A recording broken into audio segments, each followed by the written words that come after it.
তো চলো আজকে তোমাদের সঙ্গে শেয়ার করব বাঁধাকপি আর মাছের মাথার একটা ঘন্ট বা তরকারি বলতে পারো।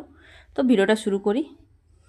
তো এখানে দেখো আমি বাঁধাকপিটা প্রথমে কেটে নিয়েছি, কেটে ধুয়ে পরিষ্কারও করে নিয়েছি, দিয়ে একটা আলু ডুমো ডুমো করে কেটে দিয়েছি। এখন আমি রাইস কুকারের মধ্যে একটু ভাপিয়ে নেব, কারণ এখন অফ সিজনের কপি তো একটু ভাপিয়ে নিলে ভালো, জলটাও ফেলে দেওয়া যাবে আর মানে গন্ধটাও একটু কেটে যায়, ভালো লাগে খেতে। দেখো রাইস কুকারে এই যে দিয়ে দিয়েছি। এবারে দেখো আমি সেদ্ধ অনেকটাই হয়ে গেছে, আমি 80% সেদ্ধ করে নিয়েছি আর 20% বাকিটা কড়াইতে করব। তো হয়ে গেছে, এখন বন্ধ করে দিলাম। এবার কড়াইতে তেল গরম করতে বসিয়ে দিয়েছি।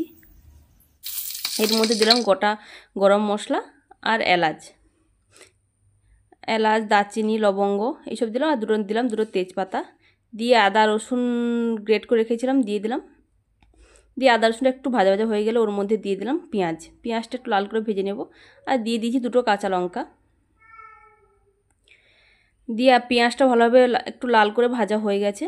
এবার এর মধ্যে দিয়ে দেব মাছের মাথাগুলো। আমি মাছের মাথাগুলো আগে থেকে ভেজে রেখেছিলাম, তো দুটো মাছের মাথা ভেজে রেখেছিলাম দিয়ে দিলাম।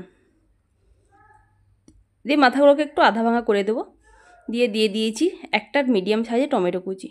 দেখো মাথাগুলো ভালোভাবে ভাজা হয়ে গেছে এবং অনেকটা আধা ভাঙাও হয়ে গেছে। এবার এর মধ্যে এক একটু মশলাগুলো দিয়ে দিলাম, দিয়ে দিচ্ছি লবণ, হলুদের গুঁড়ো, লঙ্কার গুঁড়ো, আর দেবো ধনের গুঁড়ো আর জিরার গুঁড়ো।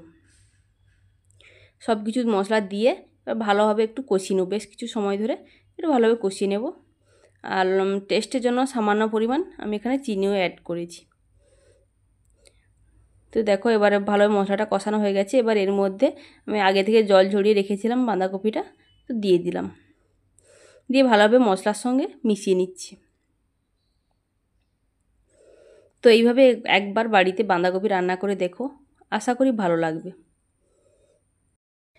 আর যে কোনো জিনিসে তো একটু মাছের মাথা পড়লে সেটা খেতে অবশ্যই ভালোই লাগে। তো আমি দেখো একটা থালা দিয়ে ঢাকিয়ে দিলাম, একটু যেহেতু আমি 20% আর বাকি আছে, একটু ঢাকা দিয়ে ভালোভাবে আমি রান্নাটা করে নেব। তো ঢাকনাটা খুলে আবার কিছু নেড়ে দিলাম। দেখো এখন আমি চিনিটা অ্যাড করছি, তো আরও প্রায় হয়ে এসছে, চিনিটা অ্যাড করছি। দিয়ে আর বেশি সময় করব না, আর ওই 5 থেকে 7 মিনিট মতো আর একটু নাড়াচাড়া করে নেব, বা একটু ঢাকনাও দিয়ে দেবো। দেখো রান্নাটা প্রায় হয়ে গেছে। এবার নামানোর আগে আমি দিয়ে দিলাম 1 চামচ ঘি, আর দিয়ে দিয়েছি গরম মশলার গুঁড়ো, দিয়ে ভালোভাবে নাড়াচাড়া করে 2 মিনিট মতো ঢাকা দিয়ে রেখে দেবো, যাতে সেন্টটা ভালোভাবে তরকারির সঙ্গে মিশে যায়, ঘির সেন্টটা। দেখো একটা আমি পাত্রে নিয়ে নিয়েছি। কেমন লাগলো ভিডিওটা অবশ্যই কমেন্ট করে জানিও, ভালো লাগলে সাবস্ক্রাইব করে পাশে থেকো।